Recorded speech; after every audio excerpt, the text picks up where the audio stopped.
ओम परमात्मने नमः। 68वें अध्याय में कौरवों पर बलराम जी का कोप और सांब का विवाह। श्री सुखदेव जी कहते हैं कि परीक्षित, जामवंती नंदन सांब अकेले ही बहुत बड़े बड़े वीरों का विजय प्राप्त करने वाले थे। वे स्वयंवर में स्थित दुर्योधन की कन्या लक्ष्मणा को हल्लाए। इससे कौरवों को बड़ा क्रोध हुआ और वे बोले कि यह बालक बहुत ढीठ है, देखो तो सही, इसने हम लोगों को नीचा दिखाकर बलपूर्वक हमारी कन्या का अपहरण कर लिया। वह तो उसे चाहती भी न थी, अतः इस ढीठ को पकड़कर बांध लो। यदि यदुवंशी लोग रुष्ट भी होंगे तो हमारा क्या बिगाड़ लेंगे। वे लोग हमारी ही कृपा से, हमारी दी हुई धन धान्य से परिपूर्ण पृथ्वी का उपभोग कर रहे हैं। यदि वे लोग अपने इस लड़के के बंदी होने का समाचार सुनकर यहाँ आएंगे तो हम लोग उनका सारा घमंड चूर चूर कर देंगे और उन लोगों के मिजाज वैसे ही ठंडे हो जाएंगे जैसे संयमी पुरुष के द्वारा प्राणायाम आदि उपायों से बस में की हुई इंद्रियां। ऐसा विचार करके कर्ण, सल, भूरिश्रवा, यज्ञकेतु और दुर्योधन आदि जीव वीरों ने कुरुवंश के बड़े बड़े बूढ़ों की अनुमति ली तथा सांब को पकड़ लेने की तैयारी की। जब महारथी सांब ने देखा धृतराष्ट्र के पुत्र मेरा पीछा कर रहे हैं, तब वो एक सुंदर धनुष चढ़ाकर सिंह के समान अकेले ही रणभूमि में डट गए। इधर कर्ण को मुखिया बनाकर कौरव वीर धनुष चढ़ाए हुए सांब के पास आ पहुंचे और क्रोध में भरकर उनको पकड़ लेने की इच्छा से खड़ा रहे इस प्रकार ललकार करके और बाणों की वर्षा करने लगे। परीक्षित, यदुनंदन सांब अचिंत्य ऐश्वर्यशाली भगवान श्री कृष्ण के पुत्र थे। कौरवों के प्रहार से वे उन पर चिढ़ गए जैसे सिंह तुक्ष हरिणों का पराक्रम देखकर चिढ़ जाता है। सामने अपने सुंदर धनुष का टंकार करके कर्ण आदि 6 वीरों पर जो अलग अलग 6 रथों पर सवार थे 6 बाणों से एक साथ अलग अलग प्रहार किया। उनमें से 4 बाण उनके 4 घोड़ों पर, एक उनके सारथियों पर और एक महान धनुषधारी रथी वीरों पर छोड़ा। शाम के इस अद्भुत हस्तलाघव को देखकर विपक्षी वीर भी मुक्त कंठ से उसकी प्रशंसा करने लगे। इसके बाद उन 6 वीरों ने एक साथ मिलकर सांब को रथहीन कर दिया। 4 वीरों ने एक बाण से उसके 4 घोड़ों को मारा, एक ने सारथी को और एक ने सांब का धनुष काट डाला। इस प्रकार कौरवों ने युद्ध में बड़ी कठिनाई और कष्ट से सांब को रथहीन करके बांध लिया। इसके बाद वे उन्हें तथा अपनी कन्या लक्ष्मणा को लेकर जय मनाते हुए हस्तिनापुर लौट आए।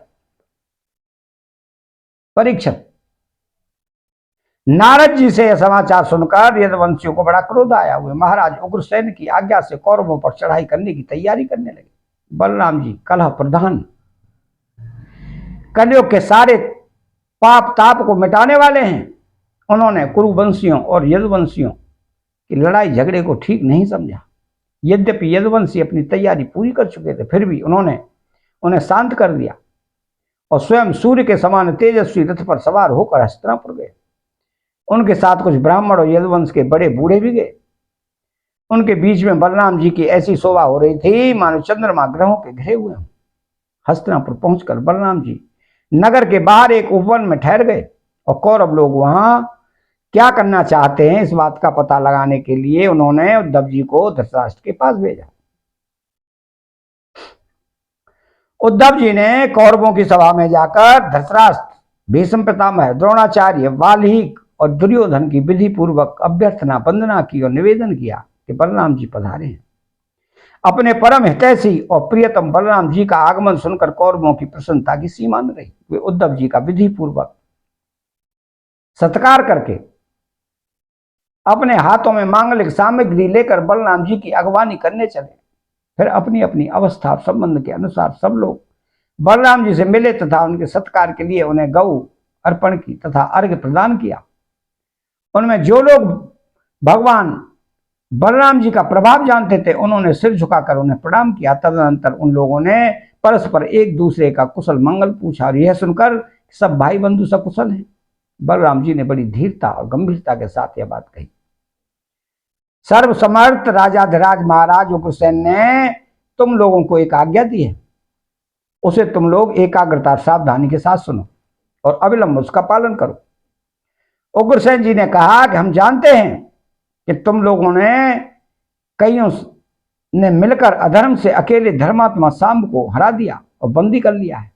ये सब हम इसलिए सह लेते हैं कि हम संबंधियों में परस्पर फूट न पड़े, एकता बनी रहे। अतः अब झगड़ा मत बढ़ाओ, सांब को उसकी नववधू के साथ हमारे पास भेज दो। परीक्षण। बलराम जी की वाणी वीरता, शूरता और बल पौरुष के उत्कर्ष से परिपूर्ण और उनकी शक्ति के अनुरूप थी। यह बात सुनकर कुरुवंशी क्रोध से तिलमिला उठे हुए कहने लगे, क्या हो, यह तो बड़े आश्चर्य की बात है। सचमुच काल की चाल को कोई टाल नहीं सकता। तभी तो आज पैरों की जूती उस सिर पर चढ़ना चाहती है जो श्रेष्ठ मुकुट से सुशोभित है। इन यदुवंशियों के साथ किसी प्रकार हम लोगों ने विवाह संबंध कर लिया, ये हमारे साथ सोने बैठने और एक पंक्ति में खाने लगे। हम लोगों ने ही इन्हें राज सिंहासन देकर राजा बनाया, अपने बराबर बना लिया। ये यदुवंशी चमर, पंखा, संग, श्वेत छत्र, मुकुट, राज सिंहासन और राजोचित सैया का उपयोग इसलिए कर रहे हैं कि हमने जानबूझकर इस विषय में उपेक्षा कर रखी है। बस बस, अब हो चुका। यदुवंशियों के पास अब राज चिन्ह रहने की आवश्यकता नहीं, उन्हें उनसे छीन लेना चाहिए। जैसे शाम को दूध पिलाने वाले के लिए ही घातक है, वैसे ही हमारे दिए हुए राज चिन्हों को लेकर ये यदुवंशी हमसे ही विपरीत हो रहे हैं। देखो तो भला, हमारे ही कृपा प्रसाद से तो इनकी बढ़ती हुई, अब ये निर्लज्ज होकर हम ही पर हुक्म चलाने चले हैं। शोक है, शोक है। जैसे सिंह का ग्रास कभी भेड़ा नहीं छीन सकता, वैसे ही यदि भीष्म, द्रोण, अर्जुन आदि कौरव वीर जानबूझकर न छोड़ दें, न दे दें, तो स्वयं देवराज इंद्र भी किसी वस्तु का उपभोग कैसे कर सकते हैं। श्री सुखदेव जी कहते हैं कि परीक्षित, कुरुवंशी अपनी कुलीनता, बांधवों, परिवार वालों, भीष्मादि के बल और धन संपत्ति के घमंड में चूर हो रहे थे। उन्होंने साधारण शिष्टाचार की भी परवाह नहीं की और वे भगवान बलराम जी को इस प्रकार दुर्वचन कहकर हस्तिनापुर लौट गए। बलराम जी ने कौरवों की दुष्टता, अशिष्टता देखी और उससे दुर्वचन भी सुने। अब उनका चेहरा क्रोध से तमतमा उठा। उस समय उनकी ओर देखा तक नहीं जाता था। वे बार बार जोर जोर से हंसकर कहने लगे, सच है, जिन दुष्टों को अपनी कुलीनता, बल, पौरुष और उसका घमंड हो जाता है, वे शांति नहीं चाहते। उनको दमन करने का, रास्ते पर लाने का उपाय समझाना बुझाना नहीं, बल्कि दंड देना है। ठीक वैसे ही जैसे पशुओं को ठीक करने के लिए डंडे का प्रयोग की आवश्यक होता है। भला देखो तो सही, सारे यदुवंशी और श्री कृष्ण भी क्रोध से भरकर लड़ाई के लिए तैयार हो रहे थे। मैं उन्हें सने आग समझा बुझाकर उन लोगों को शांत करने के लिए, सुलह करने के लिए यहां आया। फिर भी ये मूर्ख ऐसी दुष्टता कर रहे हैं। इन्हें शांति प्यारी नहीं, कलह प्यारा है। ये इतने घमंडी हो रहे हैं कि बार बार मेरा तिरस्कार करके गालियां बक गए हैं। ठीक है भाई, ठीक है।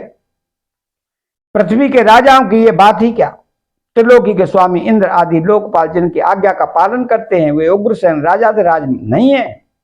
वे तो केवल भोज, वृष्णि, अंधक वंशी यादवों के ही स्वामी हैं।